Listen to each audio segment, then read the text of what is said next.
Creating gorgeous fabric projects with extra detail is simple with SpraynBond Basting Spray by ThermoWeb.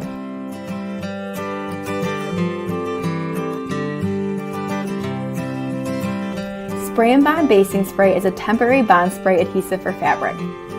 Since it's repositionable, it can be used during the design phase for applique placement or to assemble landscape quilt layers. It can hold templates, embroidery stabilizers, and quilt batting in place on fabrics. It can also be used in place of pinning or basting, saving you time. It's also sewable and won't gum up needles. Before you get started, you'll want to pre-wash your fabric without fabric softener and test it on your fabric. To use SpraynBond Basting Spray, shake the can well and hold it upright about 12 inches from your fabric. Next, press the sprayed item onto your project while it's still tacky. You can reposition it as needed. Finally, sew your project. The adhesive cleans up with soap and water.